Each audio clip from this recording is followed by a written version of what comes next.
When I was 19, I made the stupidest mistake of my life. I was hanging out with the wrong crowd, and on a dare, I tried to walk out of a tech store with a pair of expensive headphones in my jacket pocket.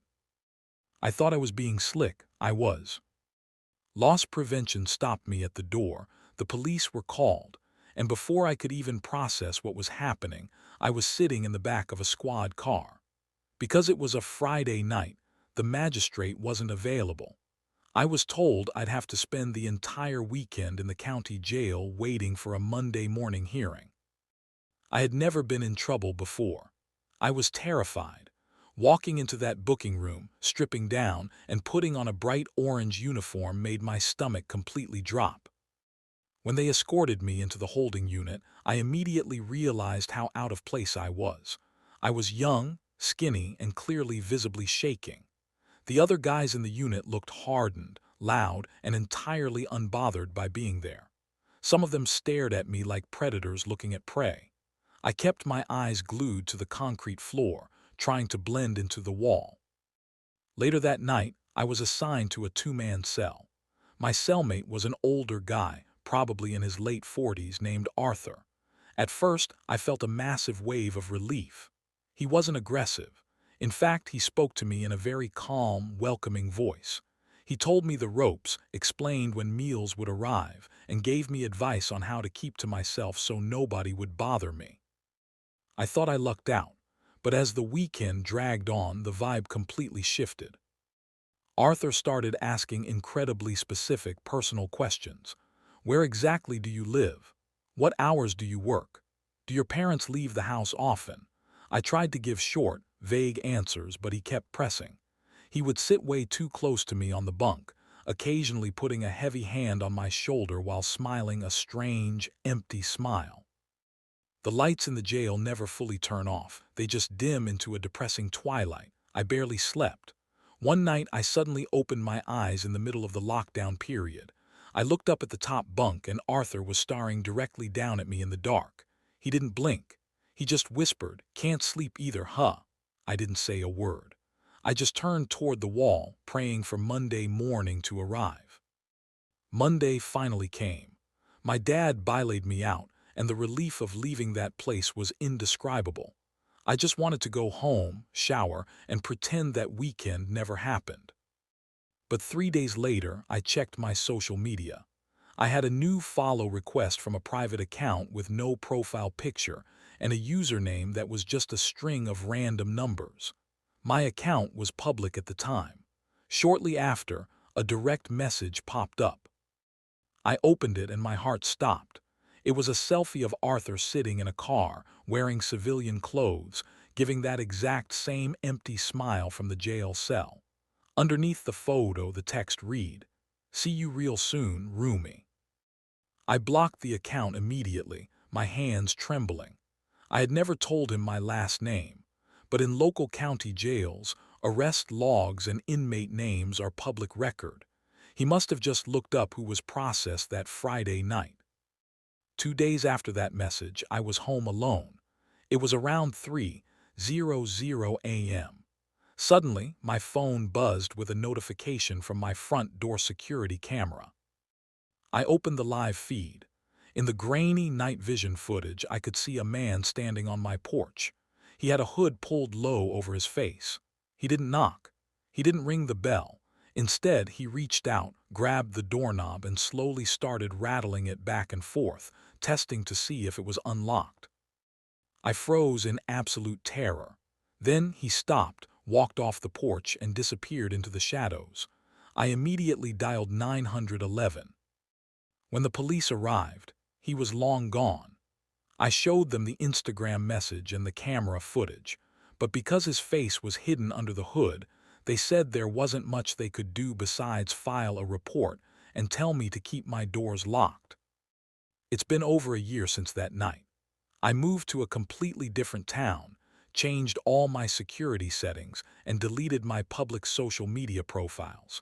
I never saw Arthur again, but every single night when I lock my front door, I'm reminded of how one stupid mistake put me in a locked room with a monster and gave him just enough information to follow me home.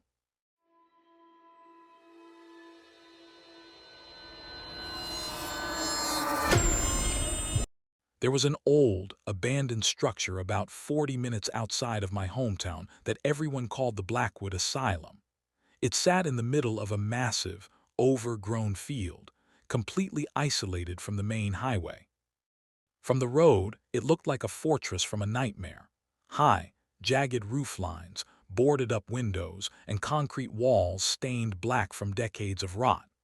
Local rumors claimed it was used as a juvenile detention center back in the 50s, but nobody my age actually knew the real history. My friend Marcus was obsessed with urban exploring. For months, he begged me to go check it out with him. I usually hate taking risks, but one Friday night, after a lot of convincing, I finally gave in.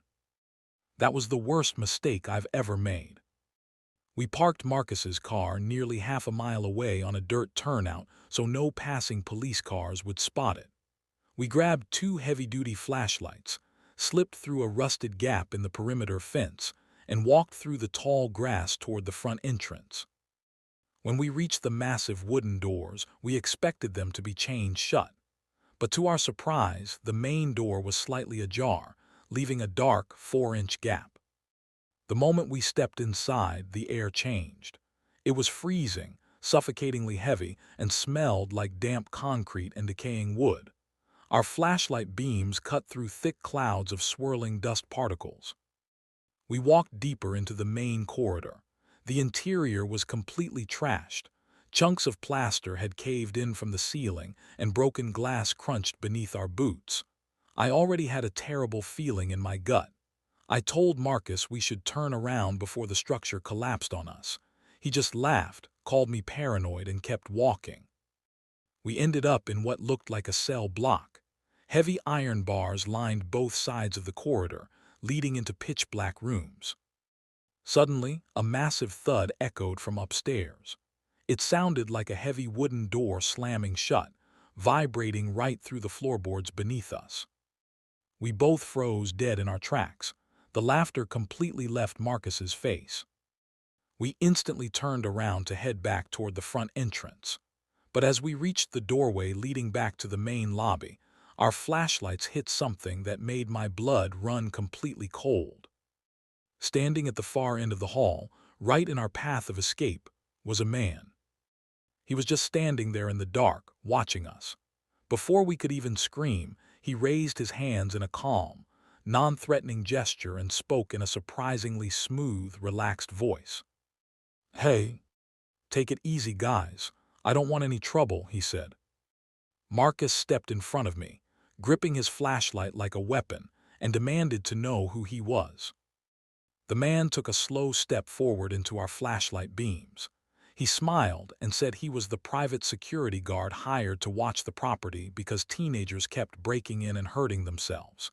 He looked to be in his late 30s, wearing normal blue jeans, a gray hoodie, and a baseball cap. He didn't have a badge, a uniform, a radio, or a utility belt. He told us that his job was technically to detain trespassers and call the sheriff, but since we seemed like good kids, he was just going to give us a warning and escort us out. I felt a massive wave of relief and started thanking him, but Marcus didn't budge. He asked the guy to step aside so we could walk out the front door. The man's smile faded just a little bit. He said, "I'd love to take you out the front, but part of the ceiling just caved in down that hallway. It's completely blocked. Follow me, I'll take you out through the basement exit. It's much safer."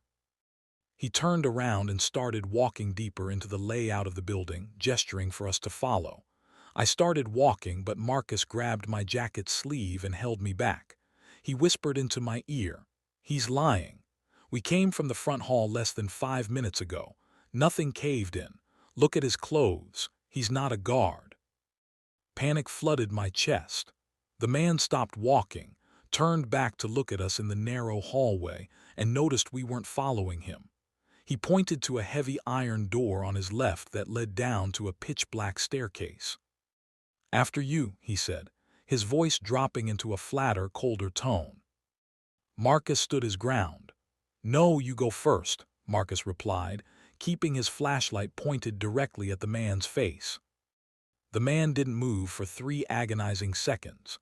Then he took a fast step toward us, reached out and gripped my arm with incredible force, trying to pull me toward the basement door.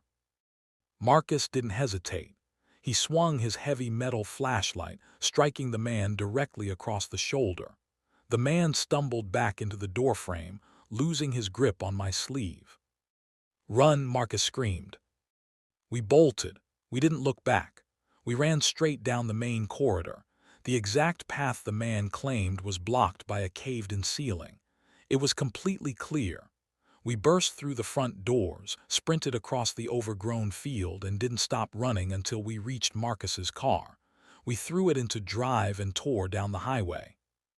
The next morning, after waking up with a bruised arm, I called the local police department to report the encounter. I admitted that we had trespassed, but told them a man pretending to be a security guard tried to drag us into the basement. The dispatcher was silent for a moment. Then she told me that the county didn't employ any security for that property, and the private owners had abandoned it entirely over a decade ago. There were no guards, no cameras, and no patrols. To this day, I don't know who that man was, how long he had been living inside that darkness, or what would have happened to us if we had walked down those basement stairs. All I know is that Marcus saved my life that night, and I will never step foot inside an abandoned building again.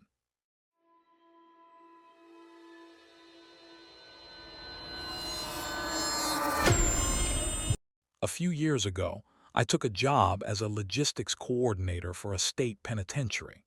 It wasn't a frontline guard position, but my daily routine still involved crossing paths with low-risk inmates who were assigned to facility maintenance and laundry duties.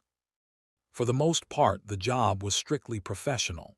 You keep your head down, you don't share personal details, and you treat everyone with basic respect. About 3 months into the job, I started interacting with an inmate named Leo. He was a quiet guy in his late 30s, serving time for a non-violent financial crime. He was always incredibly polite, never stepped out of line, and always addressed me formally. But one Tuesday afternoon, completely out of nowhere, Leo stopped pushing his cleaning cart, looked directly at me, and asked, "How is your sister Clara doing with her new apartment?" I stared at him in complete disbelief. I do have a younger sister named Clara, and she had just moved into her first apartment the previous week. But here's the thing. This facility was nearly 600 miles away from my hometown. None of my coworkers knew anything about my family, and I didn't even have active social media accounts. I ignored the question, brushed it off as a bizarre coincidence, and walked away. I told myself he must have overheard a phone call, even though I knew I never spoke about my family at work. 4 days later, it happened again. I was signing off on an inventory sheet when Leo walked by. Without breaking stride, he muttered, "It's a shame about your dad's old blue pickup truck getting sold. That was a classic." My blood turned to ice. My dad had sold his old blue truck 3 years ago, long before I ever moved to this side of the country.